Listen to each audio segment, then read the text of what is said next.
Welcome, critters! I'm Claire Jones, your devoted host of the Sacred Reading CR podcast, where we discuss and examine Critical Role episodes, characters, plot lines, players through the lens of sacred reading practices.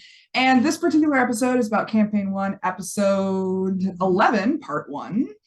And Petall's back. Hello! Nice.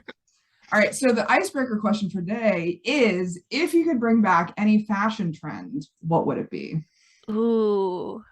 Ooh, that's a very good question. I just, I don't know, I've always liked like the style of clothing that's in just like the fantasy genre in general, which I know is like a mesh of a whole bunch of different time periods. But Sure. like if it would be like fashionable to wear things like that and like capes and cloaks and stuff like that, in addition to like I just think that that would be a much better world to live in personally. Yeah. I mean, I could be down for that as long as we don't really have to deal with corsets all that much. Yeah.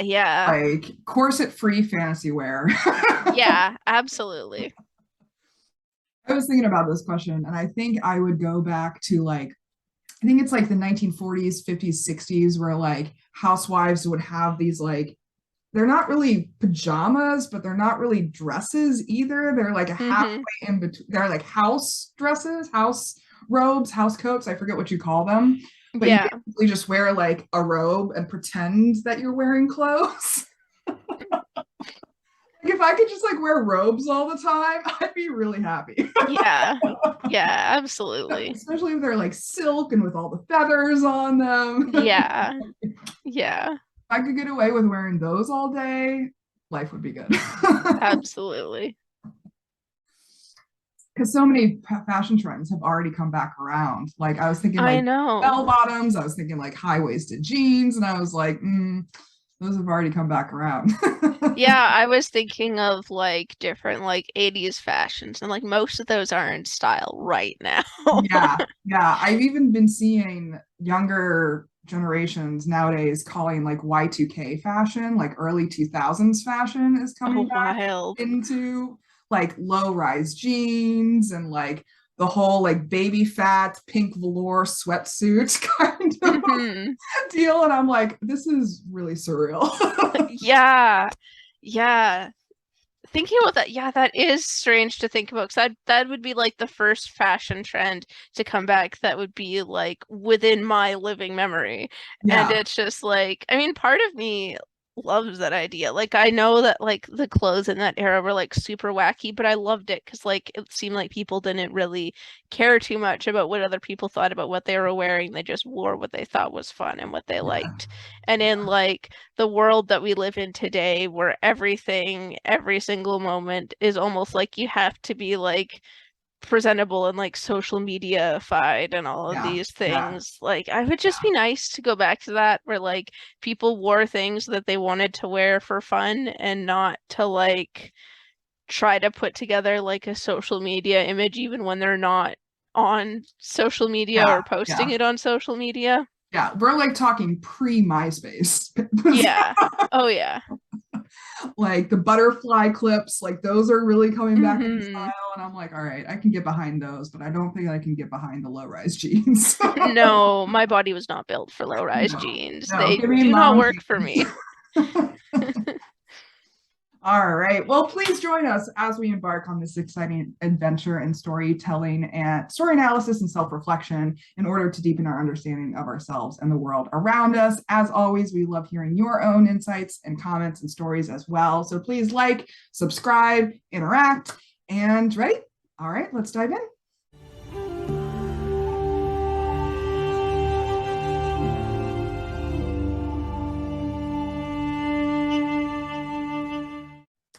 So, Vox Machina.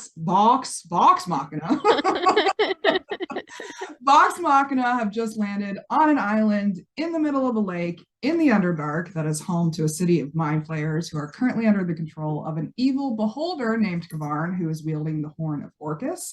They plan on stopping him, but have unexpectedly come across a giant on the edge of a massive pit that they just found as they landed on the shore of the island.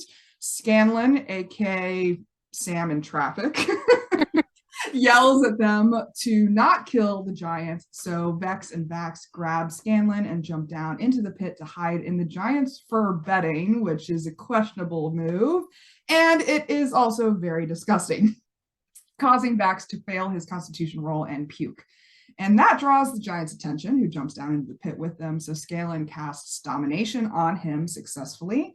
They tell him to sit down so that they can tie him up, but he unfortunately succeeds in his saving throw against the domination and starts to attack Vex. So Vax stabs him in the back, but misses. It's a giant target, and still he misses. So Scanlan casts Big B's hand to grapple it successfully. Vex calls the rest of the group over using their message earrings, but it will take 2 rounds for them to get there. So she shoots 2 arrows at the giant, including 1 sleep arrow, and rolling a natural 20. Unfortunately, though, it is not enough to put him to sleep. The giant takes swings at Vex and Vax, but misses them both. He then swings at Scanlan as the gnome runs away successfully, so Scanlan hits him with a lightning bolt, also successfully, and gives some inspiration to Vax. Vax scurries up the giant's body to stab it in the eye, striking true. So the giant pushes him off and swings at him as a reaction. Vex casts Hail of Thorns as she shoots another 2 arrows. The giant breaks from Scanlan's grapple, tries to break it, but unsuccessfully. And that's when the rest of the group arrives. So they all roll initiative.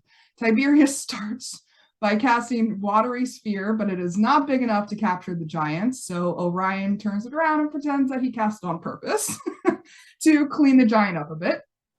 Pike casts Spiritual Weapon as a way to wrap the giant and grapple him even further. Grog decides to hold off on raging for once and calls out to the giant in his own language to persuade him to join their team, and bribing him with ale in the process, but rolls a 5. So Grog then rages.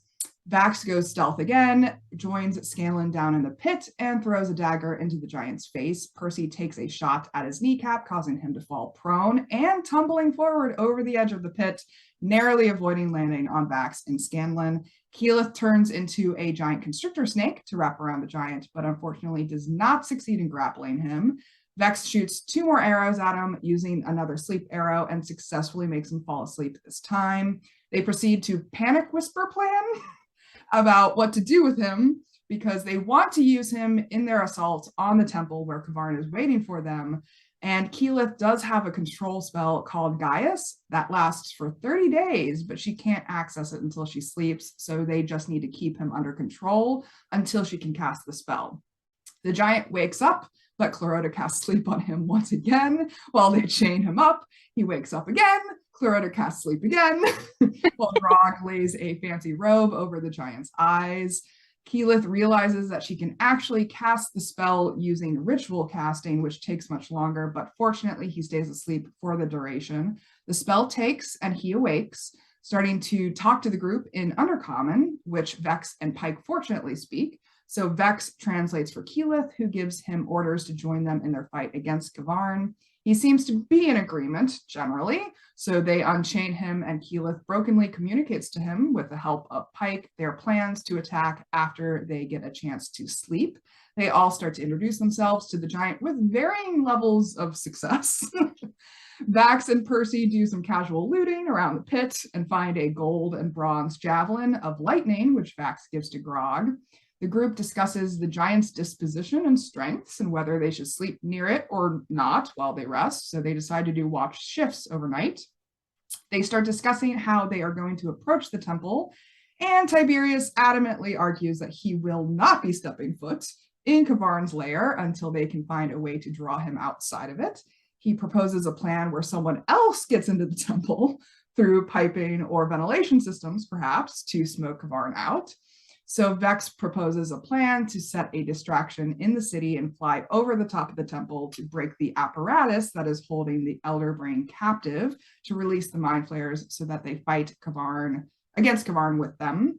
Tiberius says that that should happen before they smoke K'varn out of the temple, but insists that he is getting nowhere near the beholder himself. So Grog breaks the tension by suggesting ice cream and peanut butter on a cold stone. They talk about doing some more recon in the morning, but the basic plan is flying over the temple, dropping the giant, polymorphed as a mouse or something else, into it, and somehow destroying the apparatus, perhaps with some of the acid that they do have on hand. So Percy does test the acid on some errant flesh, rusty instruments, and a sapphire, because why not? They also discuss the chance of physically harming the elder brain in the process, which Clarota is very much opposed to. So they talk about ways to compromise the apparatus, but not bring it down on top of the elder brain. And that's where they break for the episode. So what did we think about this first half? There was a lot going on there. Um, very interesting. Once again, like all the like problem solving that they went through. I really enjoyed seeing Grog try something else other than going into a rage. I think it like helped added like more depth to his character. Like just like seeing that connection of like, oh, Grog's half giant. Basically, this is a giant and trying to like connect on that level. And it really is kind of sad that that role didn't work out because I think that would have been really interesting for Grog's character arc as a whole if he was able to like negotiate something for the party instead of being the one always blundering the negotiations. And I think like I know that this whole conflict with like Orion about like him not wanting to get anywhere near Kavarn is kind of like the first major red flag that has popped up. Major red flag. I specifically said major because I know that we have talked extensively about the ones that are more clear in retrospect, but this was kind of like the first example of him not really being a team player and putting his character above everybody else's. He was fine with other people sacrificing their characters to go in and get it out, but he was not wanting to go. And it would be different, I think, if he was just like, no, I don't want anybody getting hurt. We're going to find a different way so that nobody is in danger. But it was very, very clearly trying to protect Tiberius. Yeah, it's very clear where his priorities lie with all of this, and he's the one that's panicking the most. Yeah, and I've been thinking a lot about his panic reaction. Like, it is not helpful. No, not at all. So any allegories, metaphors, stories, themes that we're seeing here? I think like one thing that stood out to me, this is something completely different from what I've already been talking about, but like when at the beginning when Matt was describing the giant and stuff like that, I just like I have to like call attention to it, just the way that like the like quote unquote ugliness of the giant was seen as a way to like distance him from being human, when really like all of the traits that he was describing on the giant and the way that he was describing it are traits that like real people do have, and just like that like unintentional play into like ableism and racism. And like the comment, like one thing that stood out to me was like the like blackened teeth and like gums, and that plays into like classism, because like poverty, you can't take care of your teeth. It's expensive.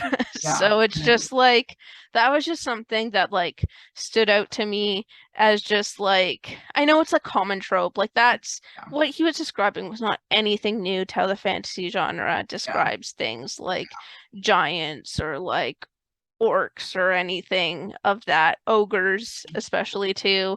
And just like just once again a just like reminder, just like reminded me again to just be like mindful about how these things are described, because it's alienating and hurting very real people the more time that these things are described as like undesirable and inhuman. I'm glad you brought that up, because I also noticed that, like, I think this is the first fight that we've seen in this campaign where they solve the conflict by charming their opponent instead of killing them. Yeah. And I'm wondering if this is also an evolution of morals for the group. Yeah. Like, was the giant connection with Grog enough to shift their point of view on that, or was it their desire to use the giant in the fight that shifted Yeah, their view on it? that is a very good question. Because It, this it is could be either. It's early enough, there's no Talk Machina yet. We have no insight to like what their train of thought was there. And mhm, it's interesting. I know I've talked about it before, but it's interesting to see how the cast and everybody like interact with these like quote unquote evil or like antagonistic things that have since been probably since before, but have continually been like called out to be like kind of bigoted to portray as inherently evil. And like Matt even goes into much more detail later on in the episode too about how it's a specific kind of giant too. Like I didn't catch the term that he used, but it was something like a formora or something like that, Mm-hmm. where they're specifically Underdark giants who were cursed to stay in the Underdark for some reason. And Yeah. they're particularly nasty, apparently, this like particularly type of giant. And it's interesting that there's that dichotomy there. Like Yeah. motivations are clashing in interesting ways. Yeah. Yeah, and it just kind of seems like, and again, I know this isn't nothing anything original that like that Matthew Mercer is coming up with, but just like the idea that like being trapped in the darkness will like twist you and make you evil is a trope that like goes all the way back to like Lord of the Rings with Totally. like Gollum and all of that and Totally. all of the orcs and goblins and stuff that live in the mountains and Yeah. it's just it's like these things like we have to have conversations about these things. Yeah. Like it's not pleasant to think about, but we need to have conversations about these things so that like we can be better in our own explorations into fantasy because these are well embedded into the genre. Yeah. And it would be a lot to continually ask the groups of people who are impacted by these to continually be advocating for themselves, like, and doing all the work of education and stuff like that. It's Mhm. important for like us as white people to also be having these conversations and like looking into how these things are embedded into what we perceive as the fantasy genre. Yeah, yeah. I mean, I actually studied some of this in college about how the grotesque is used as a sign of villainy for characters, and particularly in regards to the Phantom of the Opera. Hmm. So the original Phantom of the Opera, he was grotesque. Like he was monstrous the way that he is described in the original version Hmm. of it. But over time, over the centuries, the story changed him into a romantic interest, like very Hmm. much. And then we get all the way to 2005 with Gerard Butler, who Yeah. is a sex machine. And his deformities are just relegated to like some vague scarring on his face. Yeah.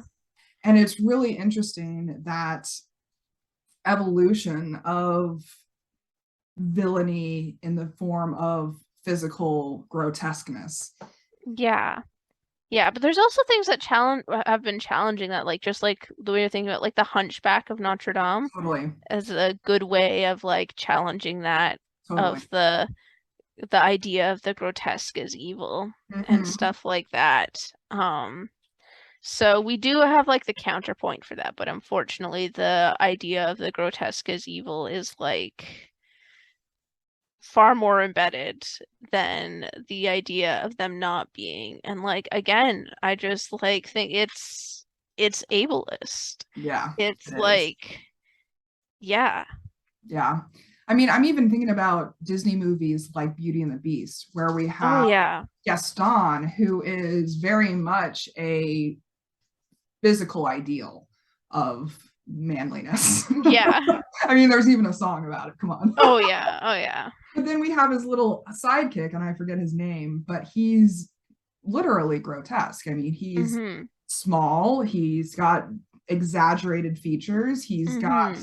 weird body proportions going on, unusual body proportions going on.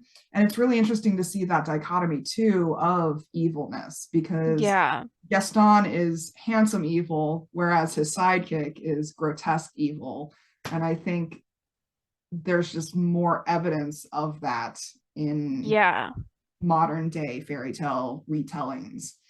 Yeah. And like especially it goes all the way into like the like Disney like same face sort Mm, of thing is yeah, that there's now in media in general, not just in fantasy, there's this one ideal of like one body type, one sort yeah. of way that people look, that is like seen as the like ideal, and you barely ever see anything outside of that. It's not even that they're like the rare times that they are portrayed, they're often portrayed negatively, but Mm, they're not like like even those portrayals are rare. It's just like everything has been like I like to call it the like Appleification because it's just like the same mm, sort of way. Everything has to be like perfectly aesthetic, yeah, regardless of if it's yeah, functional or meshes well with the real world. It's all based around aesthetic. It's all based around like totally. status and reputation and all of these things. And so much of that is appearance based, especially in like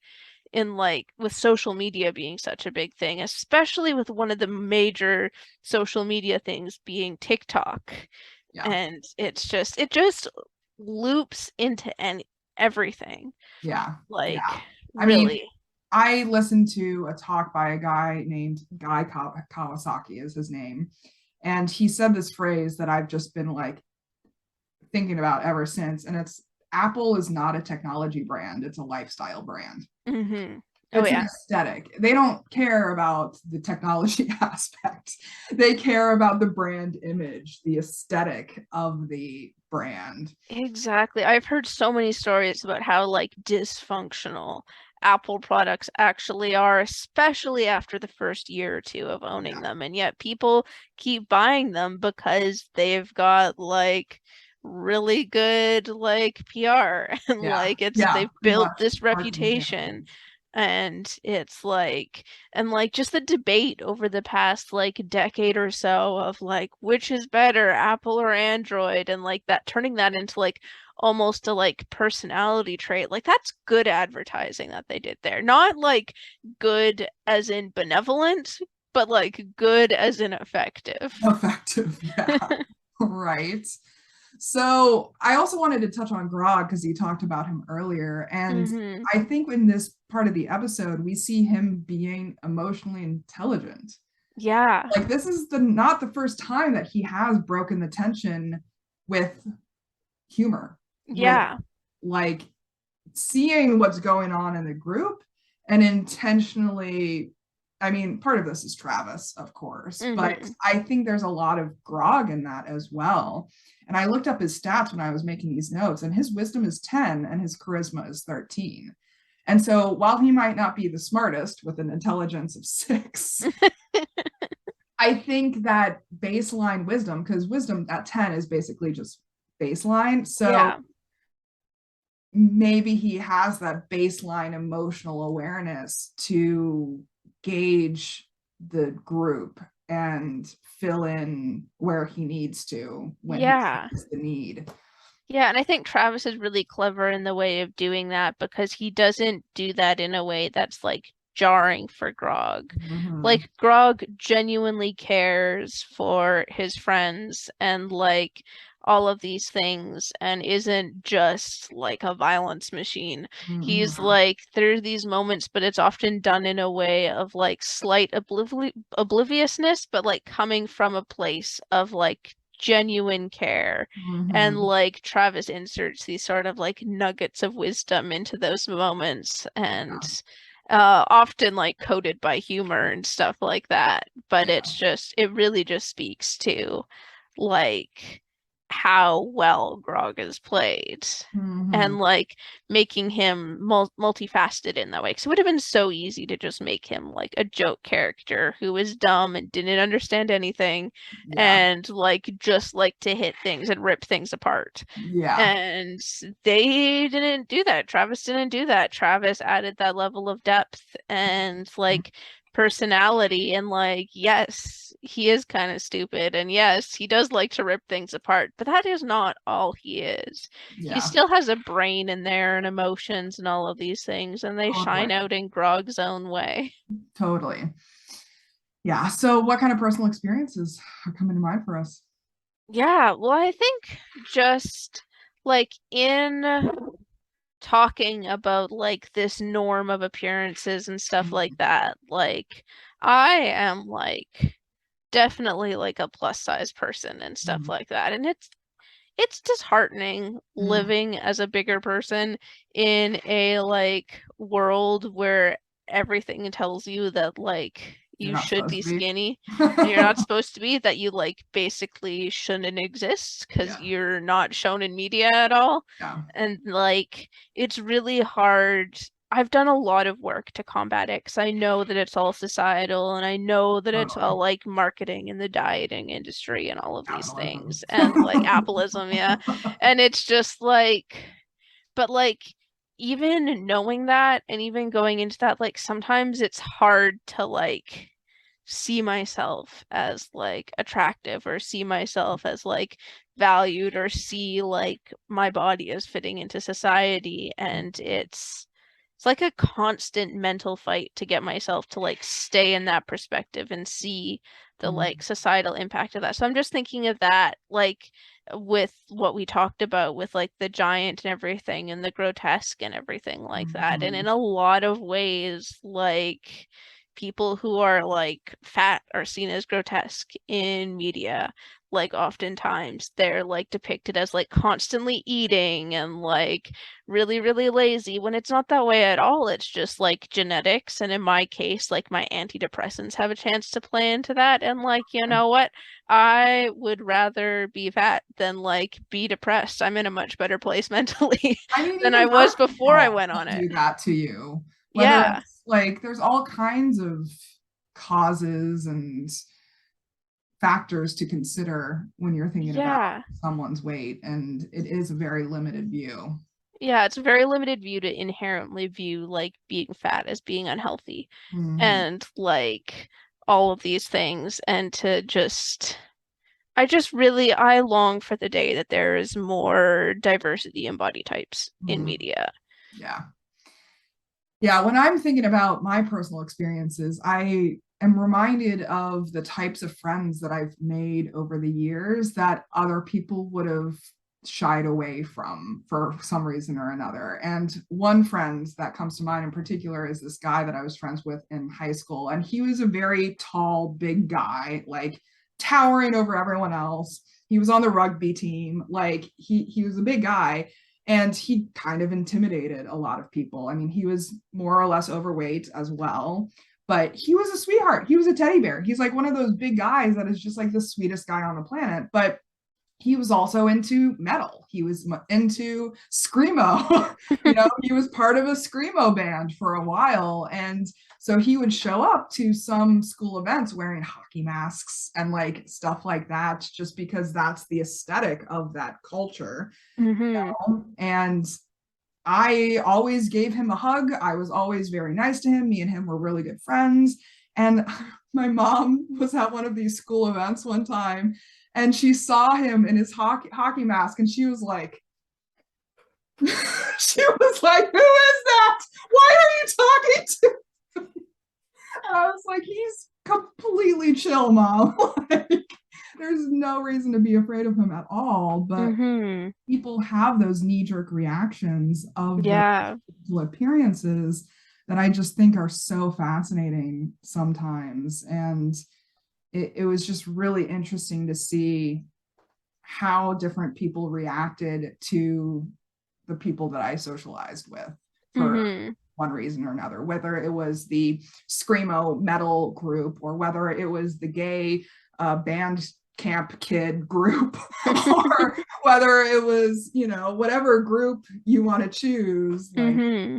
people often were like side-eyeing them and I'm like, but they're actually like really nice. Yeah.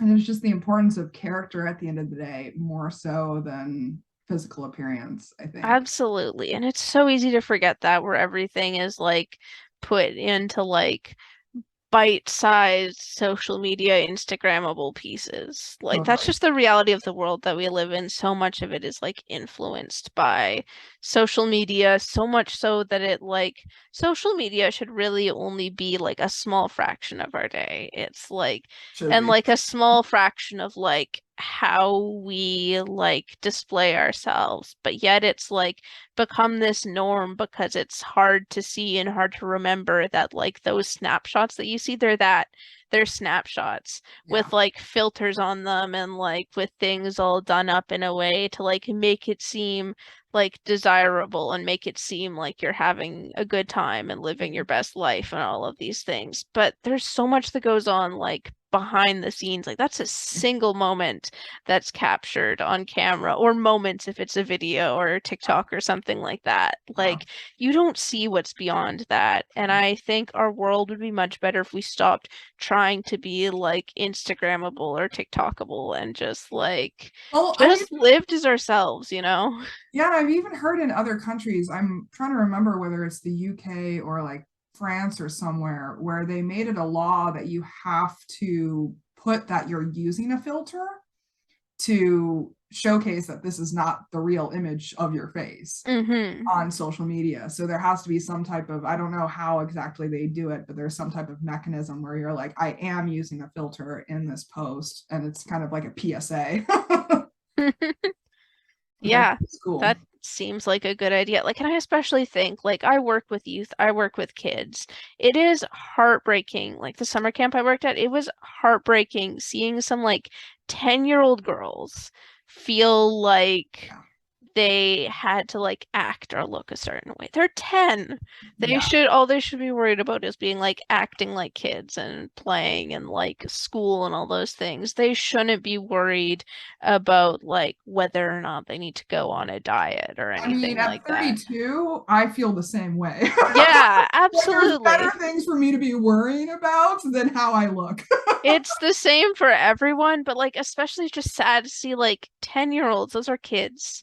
Those are kids and already those ideas have like imprinted themselves in their minds and they've been like because they're growing up in like a media dictated by so like a world dictated by social media. Yeah. They don't know anything else. They haven't had the chance or haven't developed the critical thinking skills to actually think about what it is that they're being taught. They're just being taught by the internet, by society, and it's going to take years of unlearning that if they reach a point where they're able to unlearn that once they're older and do have those critical thinking skills developed. Yeah.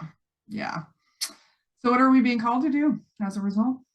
Yeah, I think just I know it's something that I already do a lot in my life. I've always like kind of like pushed against the idea that I have to be perceived a different way, like perceived a certain way. I've always just like really, really fought and really, really fought against like the social pressures and like the like my mind, the way my mind tries to tell me that I should be to just like live genuinely Yeah. and like all of these things and not worry about whether like if I were to get a picture taken right now, whether it would look good on social media and to just Yeah. like just live, do the things I enjoy, wear the things I enjoy, exist the way I enjoy. Like I'm plus size no matter what I do. Like I'll never be seen as like quote unquote desirable in the way that like You'll never be social media K-pop. wants me to be. And like so few people fit that box anyways No. of Yeah. like and so why not like why keep worrying about that and instead just like worry about whether I'm doing things that make me happy. Am Mm. I wearing things that like make me feel like myself? Yeah. Um all of these sorts of things. And so I think just that in my life, just continuing that sort of like that way of living and like not giving in to the pressure to like Applify myself. I love that. I'm going to use that. Do not Applify yourself. Because honestly, that's something that I've been really fascinated to see in the pandemic with everyone working from home and having Zoom meetings from home so much. People show up in messier states. Their hair is Yeah. messed up. They're coming from a workout. They might have puke on them from their kids or their dogs for some Hmm. reason. And they rush into the meeting. They're like, oh, sorry, I look like a wreck. I'm so sorry. And I'm like, no, like, we're chill. Like, Yeah, this is a judgment-free square that we in exactly. at the moment. And I think it's just more of a, like you were saying, encouragement for me to continue to show up. Like I've become staunchly anti-bra in like the last like 3 years, and everyone's like, how do you do that? And I'm like, easy, I just don't wear them. And like I'm becoming more and more anti-makeup and like all of these things, and being like, I don't have to shave my legs. I don't have to shave my armpits. I can Hmm. run around with all kinds of comfortable clothes that I enjoy wearing, and that's okay. Yeah, absolutely.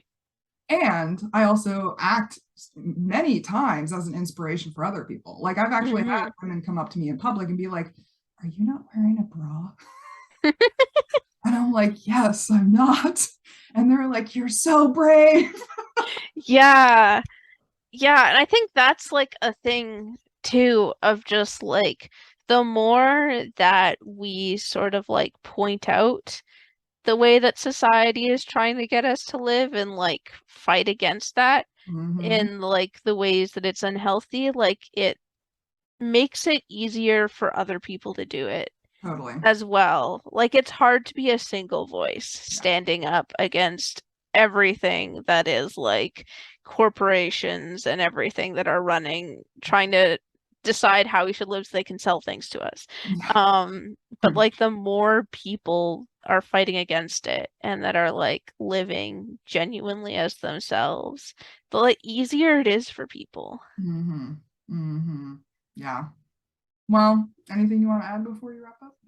I think we've covered a lot of ground here. I mean, we always talk about powerful stuff on here, and We that's do. why I mean, I love that Critical Role is a catalyst for that. Hmm. And I love that we're able to look at these cultural trends, I don't know if you want to call them, and look at them critically and speak about them critically and just self-reflect on whether they're actually harmful or helpful or any range in between. Yeah, and I love how Critical Role is a catalyst for that, not just in the ways they do that well, but also in the ways that they don't. Because they do mess up, they do make mistakes, Totally. they do fall into tropes that are carry like harmful connotations. I know I've brought it up before, but like the like previous Campaign 3 intro with all of its colonial overtones. And like, yes, it sucked and yes, it hurt people and yes, it shouldn't have happened, but the conversations it brings up makes people more aware of it for future and like it's a sort of thing where we can like learn from Critical Role's mistakes as well as their successes. Totally, exactly. And like I always say, this is powerful stuff that we're talking Hmm. about here. And audience critters, I mean, we want to know how this has impacted you as well, because we've all been impacted in different ways. And I think that that's fascinating just in itself. So please let us know how Critical Role has impacted you in your own lives, because we all have stories to tell and all of our voices matter at the end of the day. So throw yours into the ring. Absolutely. We would love to hear them. All right. So special thanks to Petall for joining me on this episode again. It's been an absolute pleasure.